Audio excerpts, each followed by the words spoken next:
I think every human being eventually has a moment where they are standing outside in sweatpants that have lost the will to be pants, holding a trash bag, a divorce, a parking ticket, or some other receipt from the universe that says, "Surprise, this too is part of it." And then the sky bruises purple, and the air touches your face like it knows your whole story. And suddenly you realize all the real is actually unreal.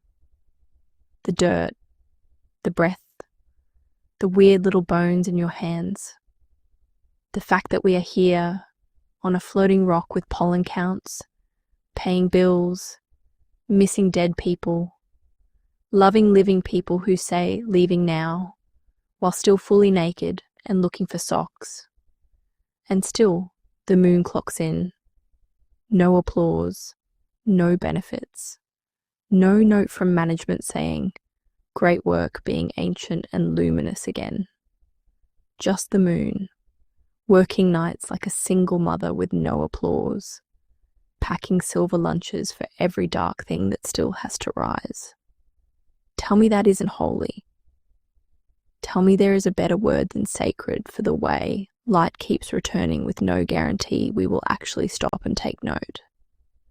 I know people who believe in therapy, probiotics, tarot, 12-step meetings, manifestation journals, and waiting exactly 11 minutes before texting back so they do not appear emotionally available, even though their whole nervous system is standing in the driveway holding flowers. And underneath all of it, every ritual, every doctrine, every smoothie with chia seeds, the prayer is the same.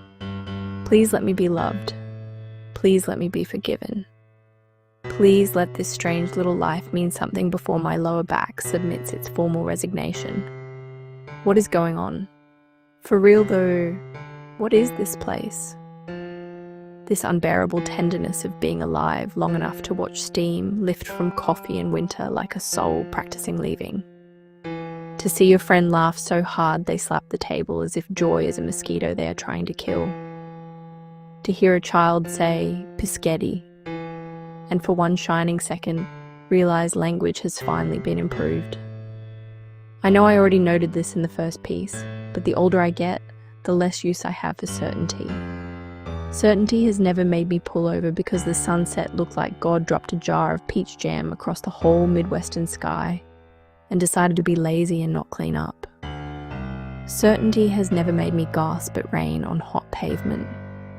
Certainty has never found me in the cereal aisle, holding Captain Crunch, suddenly remembering that everyone I have ever loved was made from stardust, hunger, and a series of decisions we probably should have slept on. No, it has always been awe.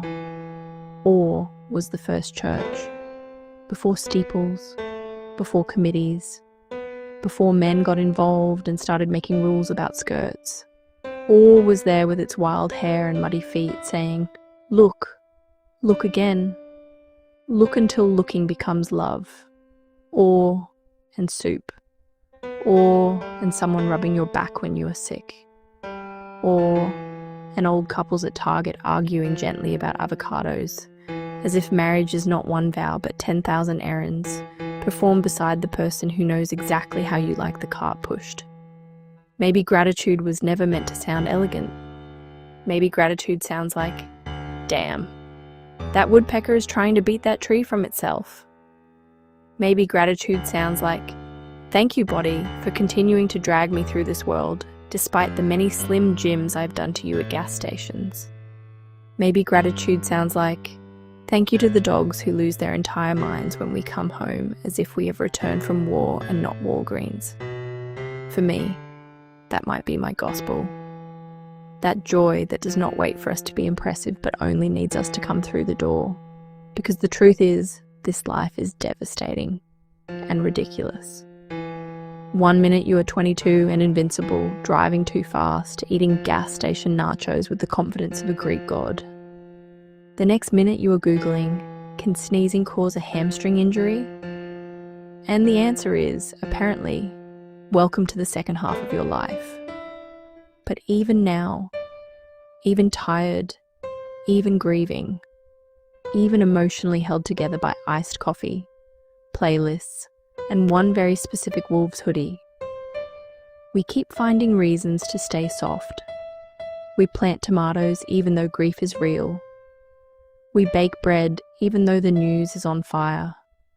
We send photos of the sky to people we love with captions like, "Look," as if beauty is an emergency, and we are all volunteer firefighters. We keep saying, "You have to see this," because wonder is the oldest form of resurrection.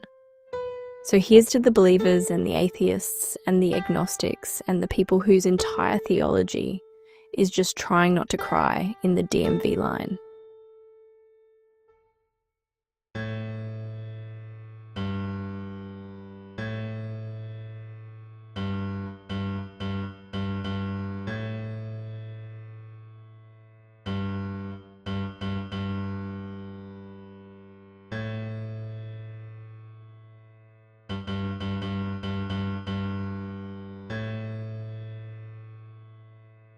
Here's to the people clinging to faith.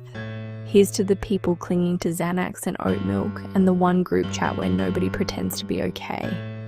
Here's to the tender-hearted weirdos, the accidental mystics, the ones who can contemplate mortality for 6 straight hours and then become emotionally attached to a perfect peach.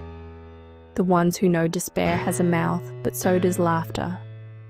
May we never stop being drop-kicked by beauty in the middle of a Sunday afternoon. May we never become so polished that we forget how to stand in the Starbucks line of existence with our dumb, gorgeous hearts open, feeling the enormity of it all rattle around in our bones like thunder, looking for somewhere to laugh. And may we remember, whatever else this is, whatever mess, whatever miracle, whatever cosmic group project no one was prepped for, all of it is astonishing. That we are here, that we have loved enough to be ruined, that the moon keeps showing up, that bread exists. So pass it on, tear off a piece with your bare hands, take it in as you take it down, and then go outside and look at that moon.